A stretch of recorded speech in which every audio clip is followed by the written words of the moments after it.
Hi everyone, it's Dom here and welcome in another gaming news with Dom. Obviously, this week we finally had a full reveal of Nintendo Switch 2. We found out more than we maybe even expected, um, or for some people, maybe less than we expected. We're gonna talk about this today because uh, all other news kind of going away when you talk about Nintendo Switch 2. So, first of all, my first impressions are gonna talk about the good and unfortunately the bad. And there's a lot of good to talk about. First of all, what I like from the Nintendo Direct is we had a lot of overview about the console itself, what it can do, the new functions, the gimmicks that comes with new functionality. That was all great. So let's go and have a look. So the console will come with 7.9-inch LCD HDR screen, so it's not OLED like with the Switch OLED. However, because of quality of the screen and using the HDR, it actually will produce a very good picture quality. It can produce 150 FPS. It also has a built-in VRR, and it displays 1080p on the screen itself. The Switch it's the Switch can also output up to 4K 60, which is pretty good. Um, and we saw Metroid Prime being displayed in 120 frames per 130 frames per second 1080p, or you could play it with 4K 60, which was quite impressive. It looked really good. So that's definitely very positive. We also find out more about the Joy-Cons. So the right Joy-Con is also a mouse. So any game like Civilization or any FPS games like Metroid Prime or some golf games, I can imagine it's gonna be in the Doom games, Call of Duty games if they come later in to the Switch, or basically any FPS, any strategy game. This will be very handy because you can use Joy-Cons as a mouse, and they are very handy as well. Um, Look at that. Obviously, you could argue that this loses some of the portability. You need a harder surface to use those Joy-Cons uh, as a mouse, kind of like you use with a PC.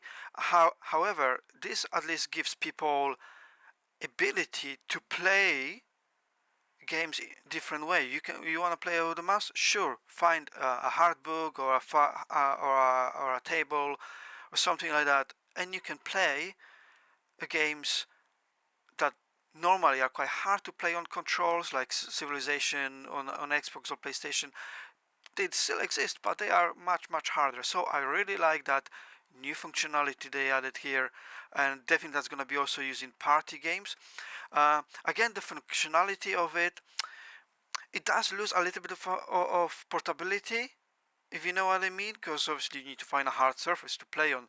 But I don't think it's gonna be as big of an issue as some people may make. I think it's gonna be quite easy to do. So that's one of the things that they came up with. Another thing was this is a typical Nintendo gimmick. So we wondered what the C button is for. So the below the house there's a C button. And what the C button does, it actually launches a chat, camera chat to be precisely. So you'll be able to purchase additional camera. It's not sold with Switch, uh, where during the game during the gameplay, you'll be able to see, and other people will be able to see your reactions. Um, a live chat. It's kind of like a Zoom call in a way, where you can also see other people gameplay at the same time. I thought that gameplay it was in very low FPS, but I imagine that's a live gameplay. So I, if you have 4 people, that means that 4 people have to stream to your console. Well, they have to upload the image to your console. Um, so I don't blame them for that. As long as your main FPS stay on the 60, that's fine. Obviously, that's a typical Nintendo gimmick. That's how I call it. As you can see here, you have 4 players, and that's the C button. That's what it does. Um, for this, you're gonna need to have Nintendo Online subscription.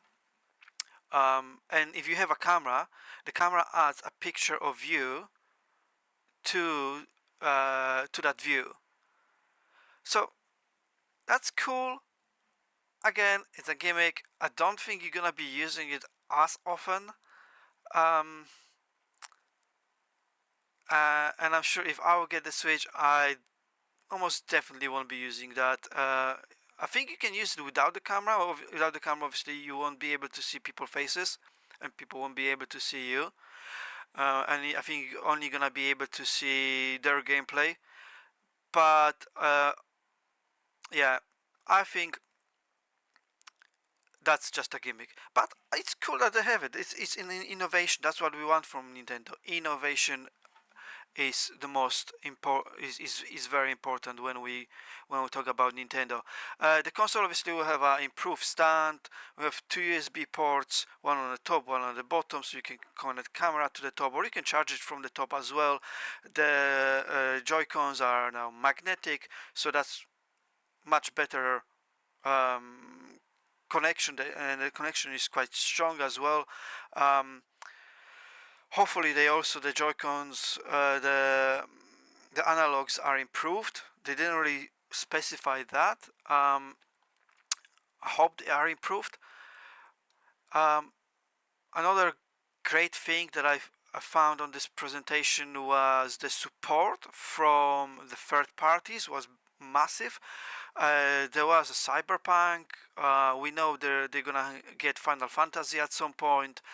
Um, Obviously, the first party support was also quite strong. We're gonna get this Mario Kart World game, which looks absolutely fantastic, an open world Mario Kart game where you can go to different bios and race there. Absolutely fantastic. It kind of reminds me of a recent Lego races where you had different bios and you are able to do missions within those bios as well as racing. Um, so we have that. There is a Donkey Kong Bonanza that's coming out in July. So that's not launch title, but it's coming in July. That looks absolutely gorgeous. It's kind of like a Mario Odyssey kind of style of game, but you can destroy the environment. That looked really really good. So really enjoy that. Obviously, we're gonna have lots of games coming from Switch 1 to Switch 2, upgraded version of those games. There is a slight controversy here that if you already own the versions on Switch 1, you'll be able to upgrade them to Switch 2 versions for a little price. Unfortunately, the change is it's not like those new versions are remakes or remasters. Yeah, with a lot of them, all it is a bump up of a resolution. Something that on Xbox, for example, this was free. So Gears of War, Forza Horizon, Halo, and so on, and a lot of Ubisoft games, a lot of other manufacturers, publisher games, they had this as a free. Yeah, this resolution bump and FPS boost was free to those games. So some people are saying, "Oh, it's the same as other consoles." It's not. Xbox was different. PlayStation also from other publishers like Ubisoft, like Activision at the time, the boosts were free. The only thing that wasn't free was when PlayStation started releasing those uh, PlayStation 5 versions of PlayStation 4 games, um, and rebranding them as remasters. Then you had to pay premium, but you didn't need to pay premium for the basic. You didn't need to pay premium. You didn't need to pay upgrade price for PlayStation 4 version of the game with FPS and resolution boost that was free. Yeah, you only had to pay for remakes that were specific for PlayStation 5, but on Xbox you didn't have that at all.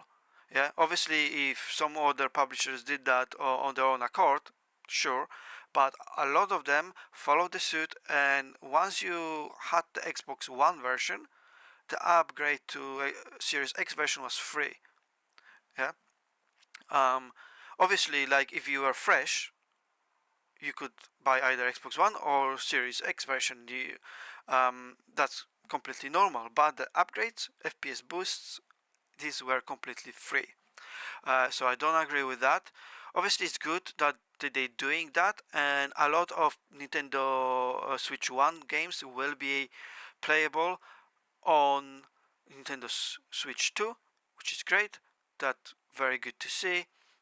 We want the backwards compatibility. Another thing that's coming to Nintendo Switch 2 only is the GameCube emulator that will be part of Nintendo Online expansion pack.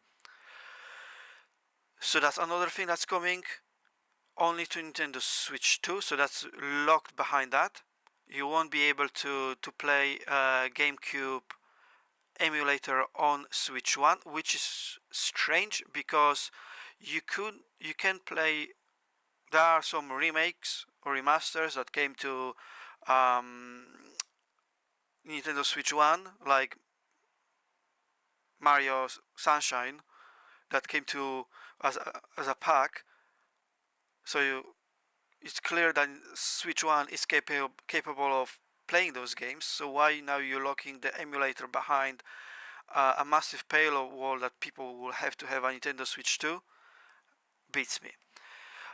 So these were a very good thing. Another good thing was when it actually releases. June the 5th is the release date. So that was a bit of a shocker to everyone. Uh, Available 5th of June 2025. So that's very, very early. I was thinking it's gonna be more like September, October time, but no, we're getting this so early in a year, so you don't need to wait for too long. Only 2 months away, and you'll be able to put your hands on the console if you wish. However, now we're coming to the bad stuff about this. So the bad is the price. Now, I don't think many people predicted that this is gonna be £395.99 or $450 for basic version. If you want a version with Mario Kart World, you're gonna have to pay £429.99, so that's £35 increase, or $499, which is absolutely nuts.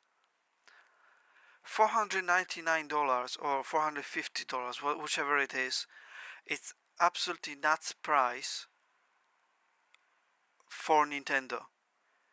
Switch 1 costs Switch 1 has cost $279.99 when it first launched. Yeah, even if you adjust this to inflation, that will be still considerably less than this price. So I think that's a massive, massive L, massive L. I mean, let's be honest, people will still buy it. People will still buy it because it's Nintendo. Nintendo has a massive, massive following of fans, and those people will still buy it. Yeah. Now, will the new people will buy it? People who didn't have a Switch previously? I think it's gonna be less of them, because now when parents come in, before it was a console under 300 quid. Now you're coming into the shop, you see this console, slightly below 400 quid. I mean, mind you, Series X is 450, if not less.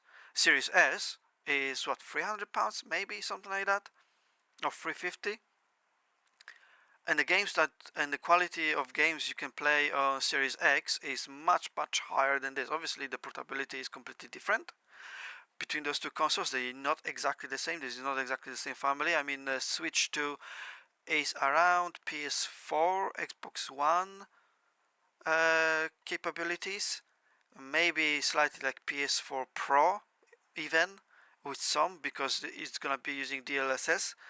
Uh, Certainly for the first party games, there will be those games will definitely have the highest quality. I'm not so sure about the games like Cyberpunk. I think they're gonna be running on 30, 1080p in docked mode, maybe.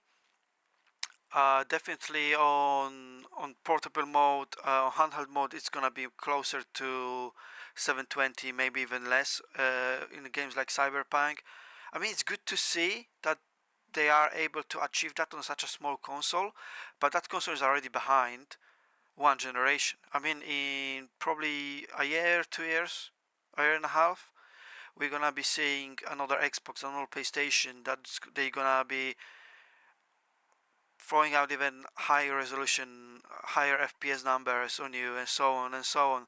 So I think paying that much money for a device that it's as the power is in comparison with PS4, it's a little bit ridiculous. I was thinking 350 maximum, maybe, uh, but 395 for a basic version, it's it's a lot. It's a lot. Now, another things. Obviously,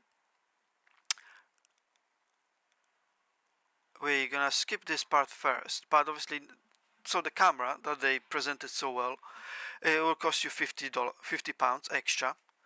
The Nintendo GameCube controller that's exclusive, basically to Nintendo Switch 2, will cost you £59. Pro controller £75. So it all adds up, and if you include the console and you include the controller, Pro controller, because let's be honest, if you play on TV, you won't be using the Joy-Cons, you want to use the Pro controller, so you kind of need to include that. I don't understand why this Pro controller is so expensive. This is basically a rip-off from Xbox controller. An Xbox controller costs what, 50 quid maybe. You can get it even for less, 45. I mean, Elite controller, yes, costs more, but this is not an Elite controller by any means. So that price, £75, is massive. Obviously, the camera is optional. You don't need to buy that. I get that, and the game controller is also optional, and you don't need to buy that either. However, it all adds up when you think about it. Um, Especially when during presentation you heavily rely on that camera and you're showing it for 10 minutes, so you do want people to buy it. That's gonna be integral part of your system. The same with the GameCube, that they spend good 5 minutes on presenting this, so they obviously counting that people will be buying this, and I'm sure that people will be buying this. As I say, Nintendo fans, I'm sure they will be buying this. Now, the really bad thing, and I really mean that, are the prices of the games. Now, digital version, 66.99, £67. Physical, £75 for Mario Kart World. Donkey Kong Bonanza, £59, £67 for physical versions. Nintendo already is raising the bar with the prices again. We just had a price increase done by other publishers and other console manufacturers like PlayStation, and obviously everyone else is follows the suit. Because once one of them starts and one of them breaks this, uh, breaks the ceiling, and everyone else is starting. Yeah. So we started seeing here in UK, we started seeing games for £60. Yeah. Previously they were 50, now they're 60. Now Mario Kart World is coming out £65. Sorry, £67 for digital and 75 for physical. So that's another ceiling broken. And once this is being established, everyone will follow. You're gonna see the next Call of Duty, the next Doom, the next um, Final Fantasy games, and so on and so on and so on. Everyone will follow Resident Evil. Everything. Everyone will follow that suit. Everyone will. That's why I don't like this praising, and they should not be doing that. I mean, and also if you think about it, if you think about games like Assassin's Creed, Final Fantasy, um, Call of Duty, those games are massive, and production of them takes massive amount of time as well. I'm not saying this Mario Kart World doesn't take that much time, but I doubt that it costs them 200, 300 million to make. Yeah.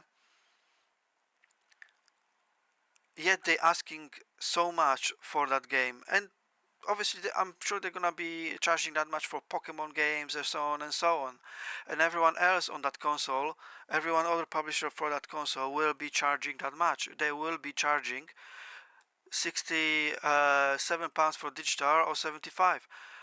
I mean, even if they follow the suit of Donkey Kong Bonanza, which is still 58.99 or 66.99, so that's £7 more than, let's say, Assassin's Creed Shadows that released recently. That game costs 59.99 RRP. Obviously, you get discounts and so on and so on, but on Nintendo, you very rarely get discounts. You have to wait for either a Black Friday sale or some kind of a spring sale on Amazon. You don't get those discounts every week. Those games are usually quite expensive. It's good that Nintendo differentiates between digital and physical, but I think digital should have stayed on 50 quid and physical bumped up to 57, 58, 59. Yeah, that's fine, because obviously creating the packaging, creating the SD um, the game key cards, or the game cards, that costs money, obviously shipping that, everything. Okay, I agree with that, but digital should be still cheaper, and much cheaper. That should be on a 50 quid, and physical should be the price of the digital, which is 59 or 60,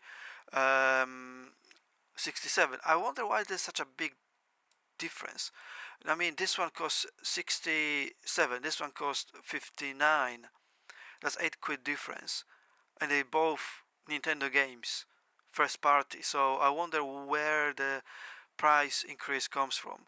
So that's really, really bad. I hope that it's not gonna be a standard, and everyone else will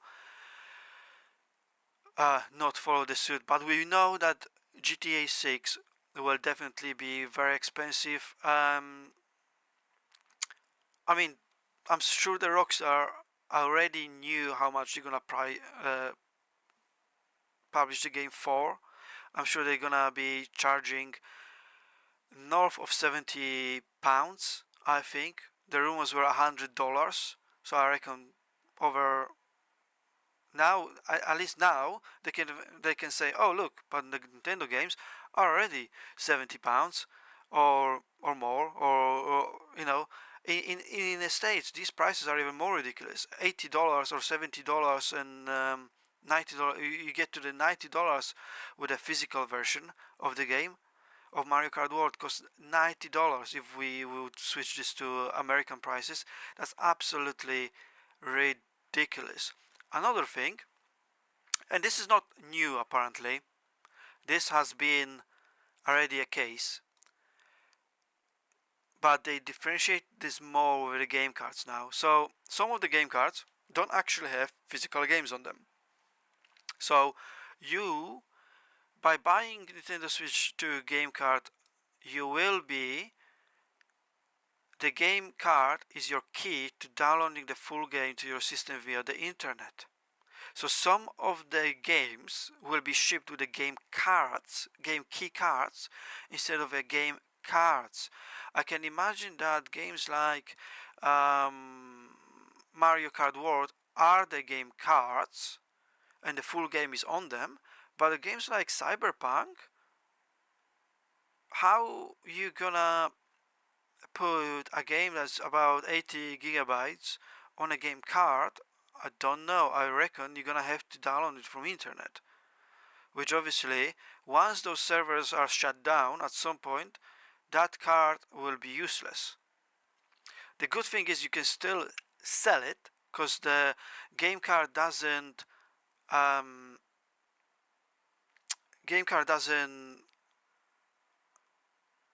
assign this game to your account, so you can still sell this game key card. But nonetheless, once the servers are shut down, you won't be able to download that game anymore using game key card, unless they're gonna come up with something in the future that you'll be able to get it from somewhere. I don't know how they're gonna fix that issue, or they just not hoping that this is not gonna be a problem in the future. Not so sure about that. Um, so yeah, so these were the big news about Nintendo Switch 2 reveal. There are a lot of good positive things, a lot of the bad things as well that I mentioned. I don't think I will be getting one on the day one, definitely not. I was gonna get it for my kids, maybe for Christmas or maybe for their birthdays, but I'll have to wait and see if they're gonna be even more exclusive games that coming just for Switch that will uh, have my attention. At the moment, you only have Mario Kart World and Donkey Kong Bonanza. These are two main Nintendo games that coming. There will be Pokemon game that's coming, I think October, November. That's gonna releasing on Switch 2 as well, but that's only gonna have a FPS boost and slight resolution boost. It's not gonna be a dedicated Nintendo Switch game, so that's that. So yeah, I think I'm gonna wait, and I think a lot of people will. The price of it is extreme. I mean, let's be honest. Like I said at the beginning, Nintendo will still sell those games and still sell those consoles because it's Nintendo, and people will still buy it, and it will still be a sellout.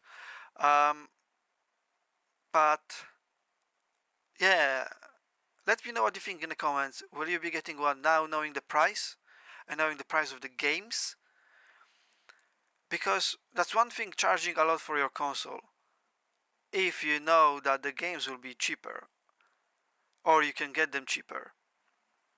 But knowing that the games are extremely expensive, I mean, Mario Kart World physical version is £75. So that's what? That's 1/5 of the price of the console. It is quite a lot. So 5 of those games, and you have yourself a console.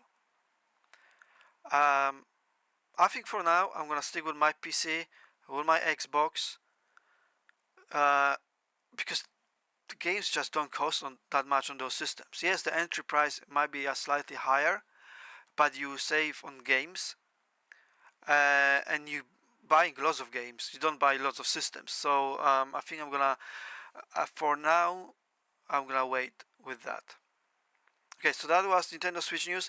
Very quick news from Xbox. So there are new Xbox Game Pass April games that are launching very soon, and these are um, Borderlands 3 Ultimate Edition.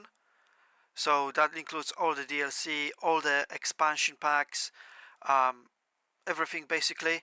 There is all you need is help game. Still Wakes the Deep joins the Game Pass standard, which was already part of the Ultimate. Wargrove 2 joins Standard, also was part of Ultimate already. Side of Midnight joins the Ultimate and PC Game Pass on the 8th of April, but on the 3rd of April, so today, early. If you pay to play it early, you can play it already. Commandos Origins joins the Ultimate on the 9th of April. Blueprints joins the Ultimate on the 10th. And Hunt Showdown 1896 joins the Ultimate and PC Game Pass on the 15th of April. So pretty good additions. Of course, the Side of Midnight, Borderlands. And Diablo 3, Reaper of Souls Ultimate Edition joins Ultimate and Standard and PC Game Pass on the 8th of April. I forgot about that. Commandos games, really cool. I remember the first one. That was really enjoy that. So that's coming there as well. So that's really cool, and we'll definitely be playing that. Let me know what you be playing from this list. Um, for me, Sound of Midnight. I have Borderlands. I don't have the Ultimate Edition, so I'll probably pick that up to play as well. And Diablo 3, it would be nice to go back to Diablo 3. I kind of missed it. I only had the physical edition, so and I think I sold it many years ago. So I'll be going back in Diablo 3 for a little bit. Alright, thank you very much for watching this. This was Gaming News with Dom. Let me know what you think about this format. Let me know in the comments what you'll be getting next on Game Pass, and would you be getting Nintendo Switch 2. Alright, see you next. Bye bye. Thanks for watching.